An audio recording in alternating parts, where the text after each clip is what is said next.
හරි අපි යන් 19 වෙනි ගානට 19 වෙනි ගාන කියන්නේ මෙන්න මෙහෙම එකක්. 19 වෙනි ගාන. දිග මීටර 5ක් සහ ස්කන්ධය 2.5 කිලෝග්‍රෑම් වන ඒකාකාර කඹයක් දෘඩ ආධාරයක සිරස් වෙල්ලලා දිනවලු. මෙන්න මේ විදියට. මෙන්න දෘඩ ආධාරයක ලනු ඒ දිග කිලෝග්‍රෑම් 2.5යි. සෝරි ලනුවේ ස්කන්ධය දිග මීටර් 5යි. ඒකාකාර දණ්ඩක් නිසා ආකාර කුඹයක් නිසා එයාගේ හරි මැද්දෙන් තමයි බර ගන්න වෙන්නේ මේ විදියට. නිව්ටන් 25 නැත්නම් 2.5යි කිලෝග්‍රෑම් රජ්ජි. ඊට පස්සේ කඹේ නිදහස් කෙලවරට කිලෝග්‍රෑම් 2ක ස්කන්ධයක් මේ විදියට එල්ලලා දිනවලු. ඒකට 2g තමයි එයාගේ බර. තරංගායම 2 සෙන්ටිමීටර වූ තීරයක් ස්පන්දයක් කඹේ පහළ කෙළවරේ ජන්‍ය වනු ලැබෙයි කියලා තමයි කියන්නේ. එන්නේ සෙන්ටිමීටර 2ක තරංගායාමයක් තියෙන මොකද්ද තරංගායාමයක් තියෙන තරංගයක් මෙන්න මේ විදිහට ජන්‍ය කරනලු වලයා. මේ තරංගායාමය සෙන්ටිමීටර 2යි ස්පන්දයක්. හරි? ඊට කියනවා කඹේ මුදුනට ස්පන්දය පැනට තරංගායාමයක්. කඹේ මුදුනට ස්පන්දය ආවම අනිවාර්යයෙන්ම මේක තරංගායාමය උගත් වෙන්න ඕනේ. මොකද අපි දන්නවා තන්තුවේ දැන් ඒකාකාර සැහැල්ලු තන්තුවක් නෙවෙයි මේක. මේ සැහැල්ලු තන්තුව අපි දන්නවා සැහැල්ලු තන්තුවක මෙතනින් බලයක් දුන්නට පස්සේ මෙතනින් බරක් එල්ලුවට පස්සේ මුළු තන්තුව පුරාම ආතතිය නියතගයක් වෙනවා. නමුත් මේ තියෙන්නේ සැහැල්ලු තන්තුවක් නෙවෙයි. හරිද? මේ තියෙන්නේ සැහැල්ලු තන්තුවක් නෙමෙයි. ඒ කියන්නේ මෙයාගේ තනින් තන ආතතිය වෙනස් වෙනවා. තනින් තන ආතතිය වෙනස් වෙනවා. කියන්නේ මුදුනට යන්න ආතතිය වැඩි වෙනවා. ඒකට ආතතිය වැඩි වෙද්දී අපි කියන තියෙනවා තීරත් තරංග පාඩම යටතේ ඇදි තන්තුවක් තුල.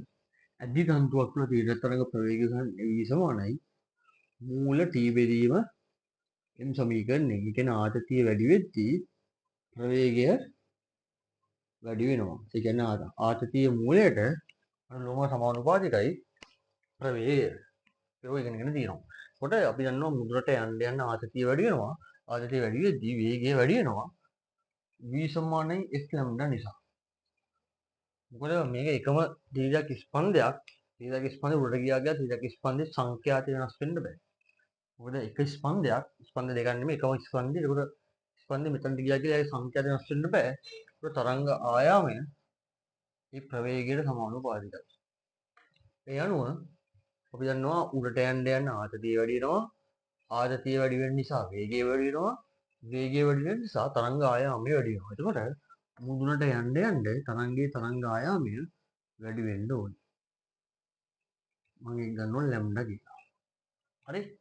එතකොට මට මෙතන ආතතිය හෙව්වොත් දැන් අපි ගත්තොත් මෙතන ගත්තොත් මම තන්තු අඳිනවා ස්කන්ධය අඳිනවා.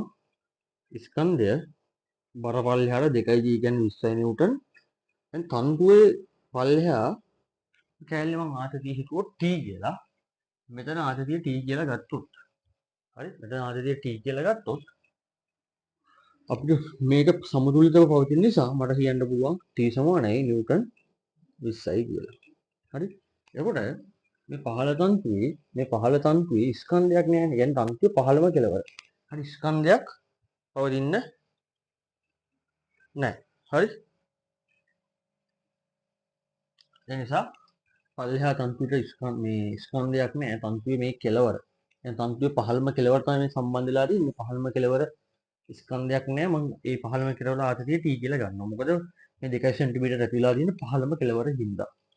එතකොට පහළම කෙලවරේදී තන්තුවේ ආතතිය නිව්ටන් 20 නිසා පහළම කෙලවරේදී තන්තුවේ වේගය v නම් v සමානයි මූල t බෙදීමෙන් 20 මූලයේ බෙදීම m කියන්නේ ඒකක ස්කන්ධය. ඒකක ස්කන්ධය මට හොයන්න පුළුවන්. කිලෝග්‍රෑම් 2.5 ස්කන්ධය බෙදීම දිගෙන් මීටර් 5යි. ඒ අනුව මට වේගය එනවා 100 බෙදීම 2.5යි. 100 බෙදීම 2.5යි. ඒ කියන්නේ 1000 බෙදීම 25යි. 1000 25න් බෙදුවම 40යි. 1000 බෙදීම 25. 25 වරක් 4ට 100යි 40යි. ඒකට වේගය එනවා මූල 40යි කියලා. ඒ අනුව වේගය එනවා මූල 40යි කියලා. අපි දන්නවා ඉගෙන ගත්තා මම කිව්වා සංඛ්‍යාතය මෙතනයි සමානයි. දැන් මම මෙතනදී සංඛ්‍යාත හොයන්න v සමාන f ලැම්ඩා දානවා. v සමාන f ලැම්ඩා දැම්මම මට f හොයන්න පුළුවන් v බෙදීම ලැම්ඩා ගෙන්. ඒ අනුව සංඛ්‍යාත එනවා v කියන්නේ මූල 40යි.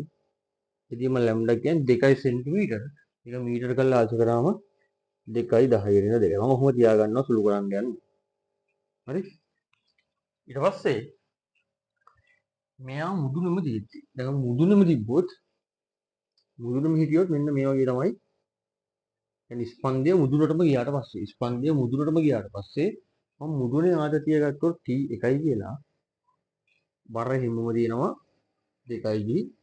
මුදුනේ ආතතිය t 1යි බර 2යි ඊට අමතරව 2.5යි කඹේ බරක් තියෙනවා.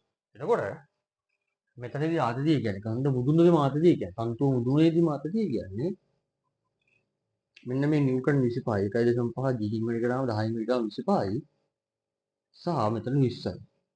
දැන් t කියනවා නිව්ටන් 45. හරිද? එතකොට මෙතනදී තරංගයේ වේගය v එක නම් v එක සමානයි මූල t බෙදීම. ඒ අනුව t කියන්නේ 45යි m සුපුරුදු පරිදි 2.5 බෙදීම 5යි. ඒ අනුව මට v එක එනවා 90යි. මූල 90යි. සුළු කරේ කොහොමද? මෙතන 2යි මෙතන 2යි දෙක උඩ වෙනකම් 45 වල 2 90යි. එතකොට මේ v එක සමානයි f ලැම්ඩාට. ඒ අනුව මම සුළු කරොත් මට එන්නේ ලැම්ඩා කියන්නේ මූල 90 බෙදීම f. දැන් f කියන්නේ සංඛ්‍යාත මේ අවස්ථාවේදී වෙනස් වෙන්නේ නැහැ. මේ අවස්ථාවේදී සංඛ්‍යාත එකමයි. ඒ අනුව මේක ගණනලා ආදේශ කරනවා. මූල 40 බෙදීම 2.10 ට උඩට යද්දි 2.10 රින 2යි මේක මීටර වලින් එන්නේ.